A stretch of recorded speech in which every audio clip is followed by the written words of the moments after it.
Welcome back to Real Girl Talk Podcast Radio.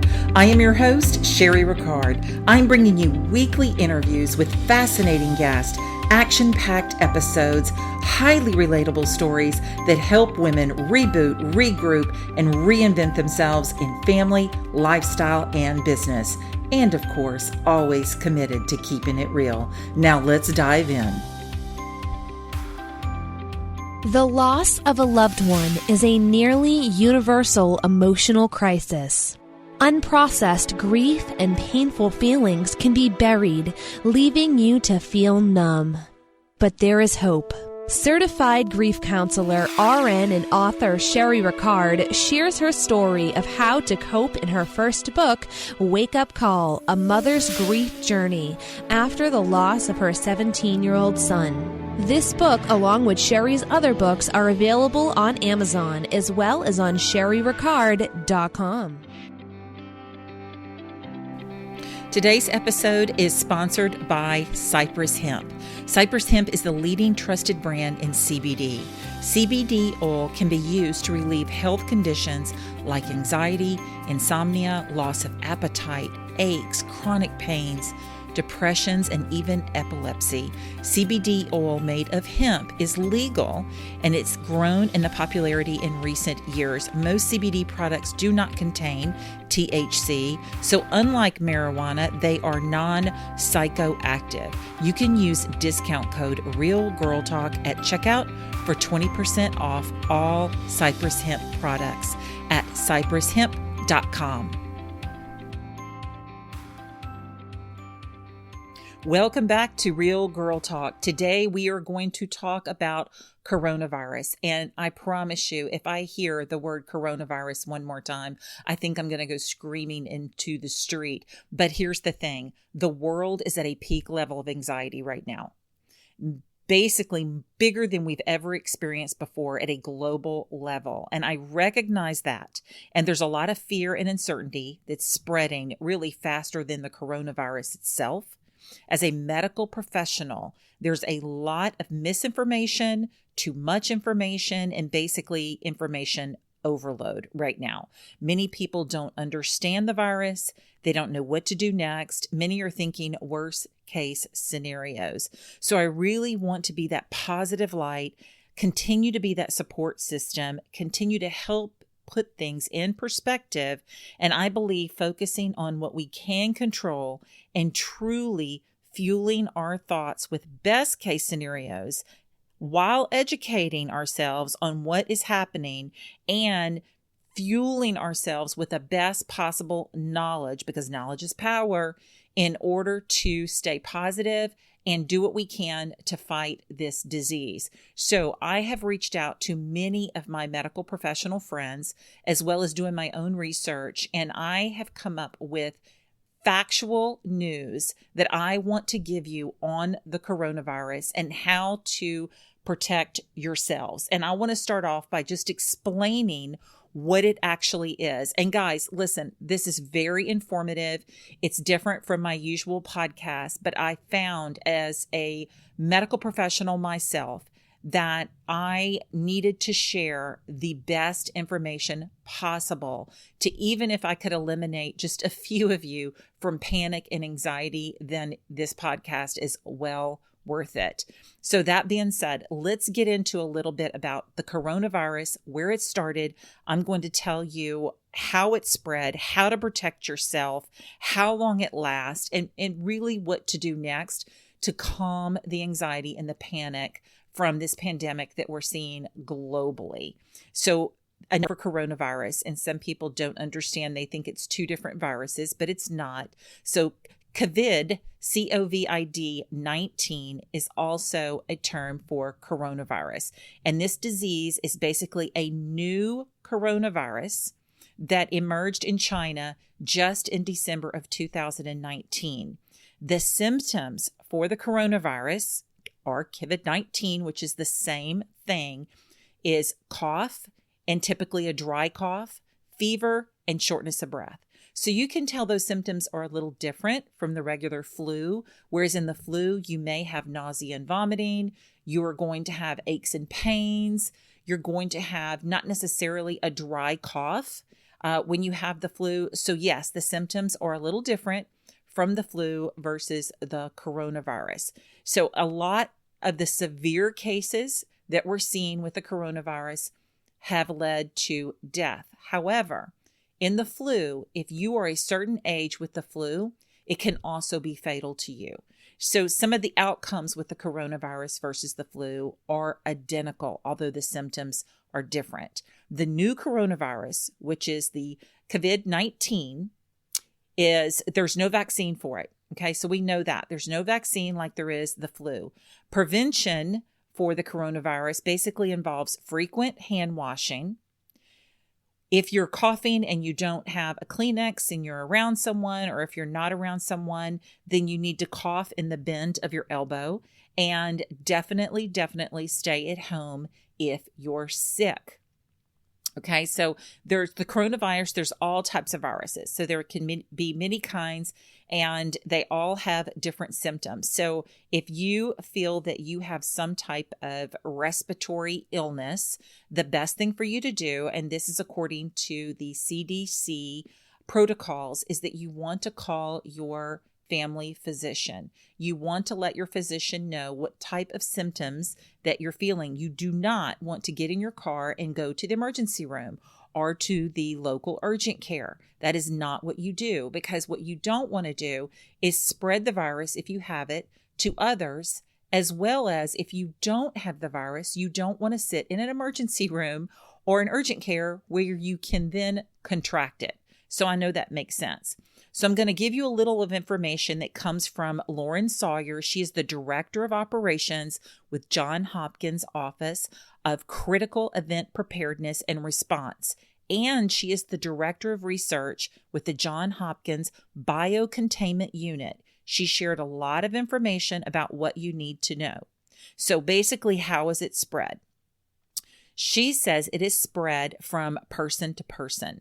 Community spread is being seen all over. So community spread means people have been infected with the virus in a particular area, including some people who are not sure how or where they became infected. The coronavirus has been detected in people throughout China and over 100 other countries, including the United States of America. So the spread of this new coronavirus is being monitored by the Center for Disease Control, the CDC, also the World Health Organization, better known as WHO, and health organizations like Johns Hopkins and across the globe. Basically, January 30th, the World Health Organization declared the coronavirus an outbreak of public health emergency. And this is where we are today. So this basically happened back in China in December of 2019, so just a few months ago. What they discovered was some people were visiting markets. They developed a viral pneumonia caused by this new coronavirus. When the study came out in January 25th of 2020, notes that individuals with the first reported cases became ill back in December 1st of 2019. They actually had no link to this particular seafood market in China. Investigations are ongoing on how this virus originated and spread. So there's a lot of talk that it became prevalent in China because of the eating of live animals. Others talked about it became prevalent because of this particular seafood market. But after they did investigations, they found that some of those that were diagnosed with the coronavirus had no links to this particular seafood market. So they're still trying to determine how it actually originated in the first place. So symptoms, like we talked about, cough, fever, and shortness of breath. In very rare cases, the coronavirus can lead to severe respiratory problems, kidney failure, and or death. Now, I said rare cases. If you have a fever or any kind of respiratory difficulty, such as ongoing coughing or shortness of breath, you are to call your doctor or your healthcare provider. Explain your symptoms over the phone before you go to the doctor's office, emergency room, or urgent care, like I mentioned before. over the phone, be sure to tell them if you have traveled outside the country in the last 14 days, particularly to countries that have been affected by coronavirus, which would be China, Iran, Italy, Japan, as well as South Korea. Okay, guys, so it's not just China. It's the other countries that I mentioned. Also, be sure to tell them if you suspect you have been close, and I'm saying within 6 feet of someone who has the coronavirus for an extended period. Your healthcare provider or the emergency room team will recommend the next steps for you. So that is what you do first. If you have a medical emergency, of course, you're going to always call 911, tell them your symptoms and about your recent travel. So how do they find whether you have the coronavirus? So how is it detected? Diagnosis can be very difficult. Okay, guys, so with only a physical exam, because of mild cases of the coronavirus, may appear similar to the flu or a bad cold or allergies, actually. So a laboratory test is the only way to confirm that you truly have the diagnosis of the coronavirus.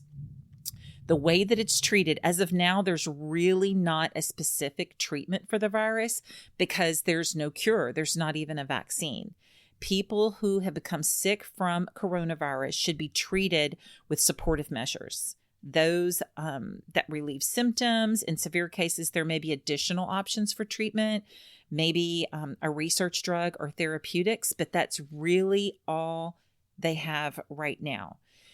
Now, these numbers have grown because the numbers that I accumulated were only from March 15 of 2020, but as of March 15, there were almost 6,000 deaths that have been attributed to the coronavirus. However, guys, 74,000 people did contract the virus, and they have already recovered from the illness, just like you would the flu. Now, you can get more information if you go to the Johns Hopkins Center for Systems Science and Engineering. You can go on there and you can get a little more information, but I'm basically giving you all of the good stuff right here.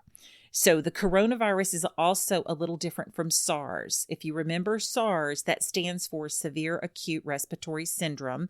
And back in 2003, an outbreak of SARS started in China as well and spread to other countries before it actually ended in 2004.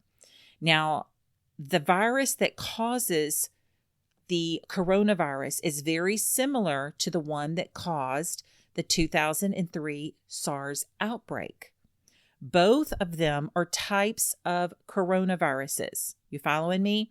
Much is still unknown about the SARS virus as well, but the coronavirus, speaking of the COVID-19, seems to spread faster than the 2003 SARS and also may cause less severe illnesses.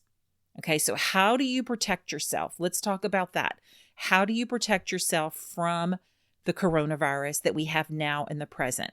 Like we said, wash your hands frequently, and you want to make sure that you're washing your hands for at least 20 seconds. So I always tell people when I was teaching a hand washing class back in nursing school, you should wash your hands for the length of time that it takes you to sing happy birthday or to say your ABCs. That's the way I would teach my children how to properly do hand washing. Now, you can also use alcohol-based hand sanitizers if soap and water aren't available.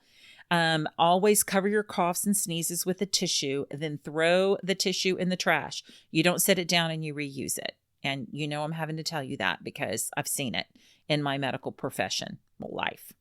Avoid touching your eyes, your nose, and your mouth with unwashed hands. I wouldn't touch them at all, whether you think your hands are clean. Stay home if you're sick. And also clean and disinfectant services and objects that people frequently touch or bring in to your home. So I'll give you an example. You're going to the grocery store and you're bringing home your products from the store in those wonderful plastic bags. The first thing that you want to do, place the bags on your counter, take the food, put it on the counter. Then you take your plastic bags, throw it in the garbage, wash your hands, and you can even take Lysol spray and spray over the top of the products.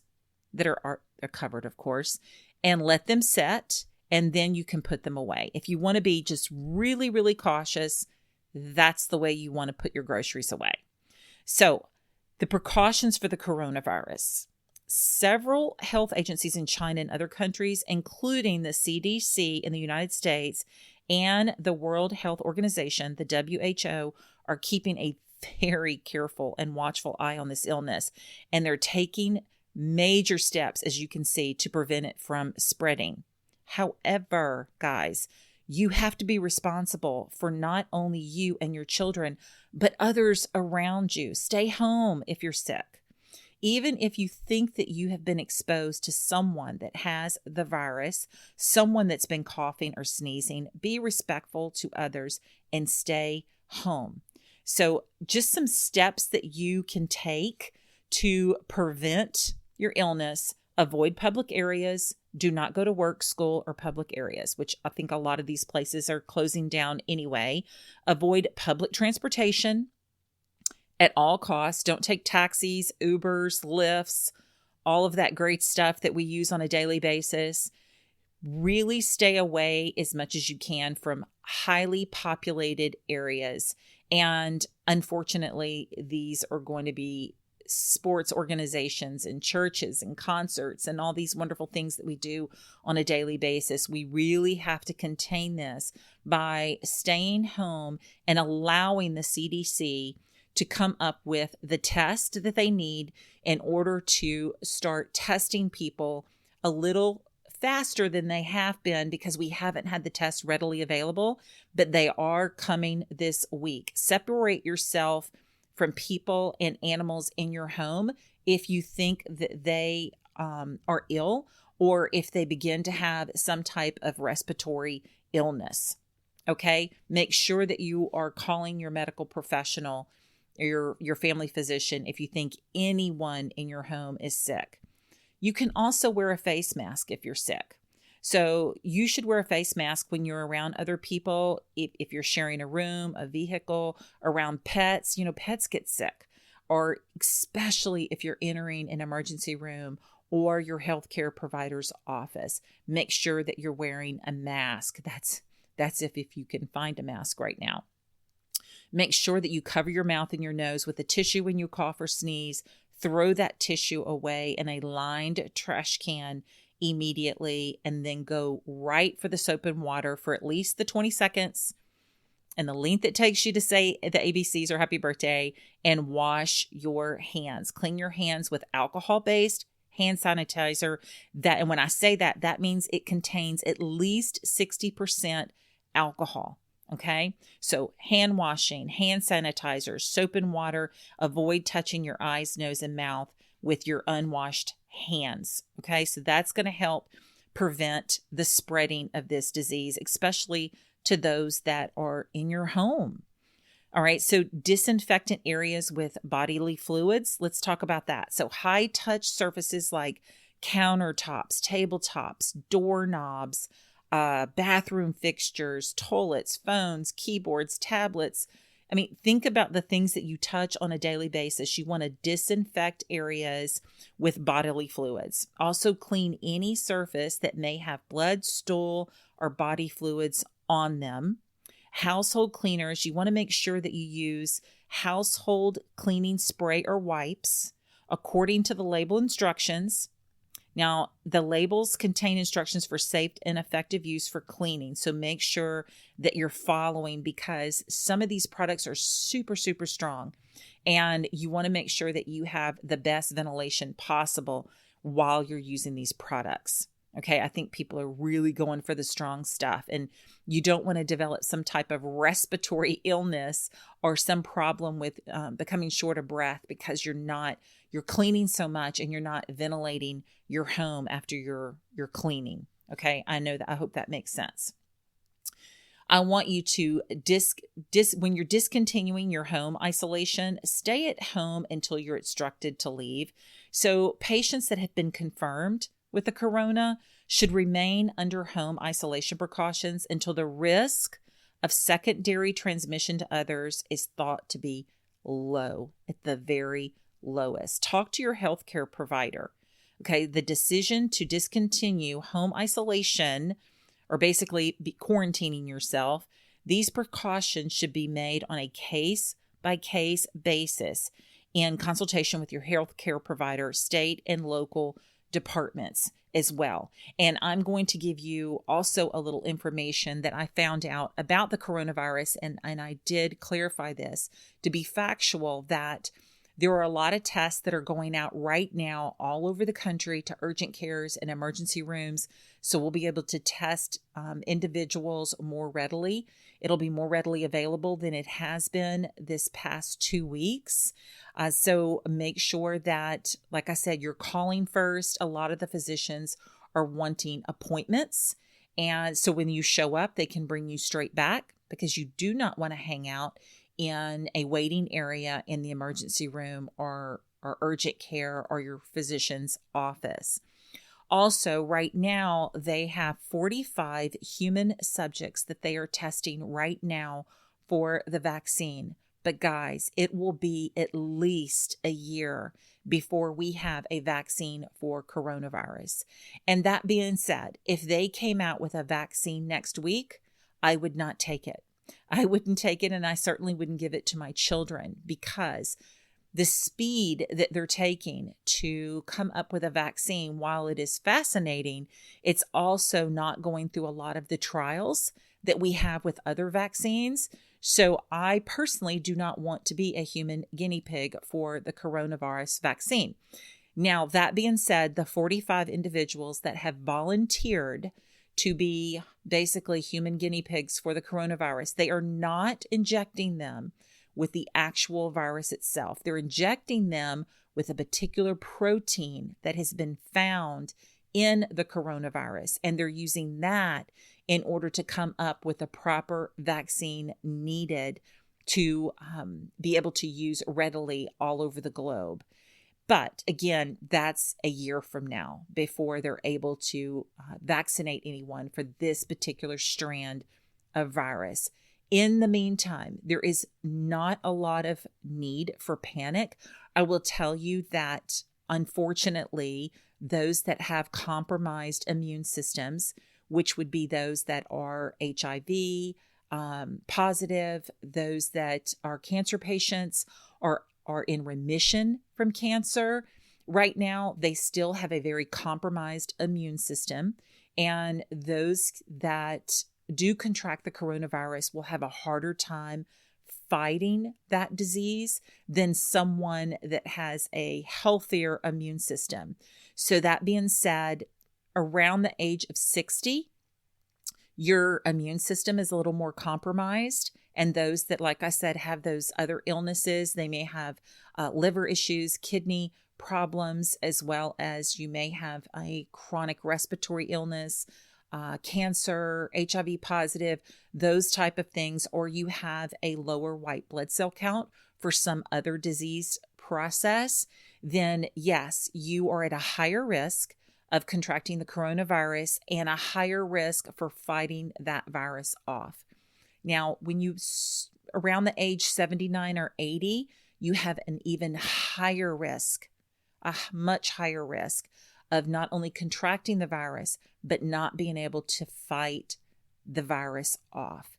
Everyone else has a very strong immune system, and it's very, very rare right now that we would have a death or someone that is subject to life support because of respiratory failure over this virus if you do not fall in the age bracket or a disease process that you are fighting previously to contracting the virus. So that being said, I hope that eases some of the panic in some of your minds. Guys, right now, just support one another. I think it's a great move that they did close the schools. I think it's a little sad about the restaurants and some of these other locations, but with our children not having a higher immune system than some of the grown-up adults, I believe it was a good move to close the schools. I hope that this eases your mind and it's a little less panicky, because I want to be able to bring you a factual information so you're not in information overload. And right now, all you can do is contain yourself, make sure that even though you're at home, you're still practicing the hand washing and all the precautions needed to fight the disease. Limit your visitors to your home. I know your children are wanting their friends to come over. And if you do have outside family and friends coming to visit during this time of quarantine, then make sure that they too are washing their hands all the way up to your elbows. Okay, guys, wash your hands all the way up to your elbows. Make sure they're doing that as soon as they enter your home. And you may want to ask them how they're feeling. You could even take their temperature if you like. It's a little invasive, but you have to protect your family. But keep in mind, you can be a carrier of this virus for 14 days without actually having any symptoms. So just use some of this knowledge and just use your own instincts when you're surrounding yourself or allowing your children and family to surround themselves with people from their schools or from outside of the community. So I hope this helps. I hope next week that we're able to have a much more powerful Real Girl Talk podcast and not so serious and stressed out. But I hope this does ease your minds just a little bit. And if I have further information, I will continue to have podcast radio shows that are very informative, that give you factual information, because guys, I'm always committed to keeping it real. Until next week, have a blessed day.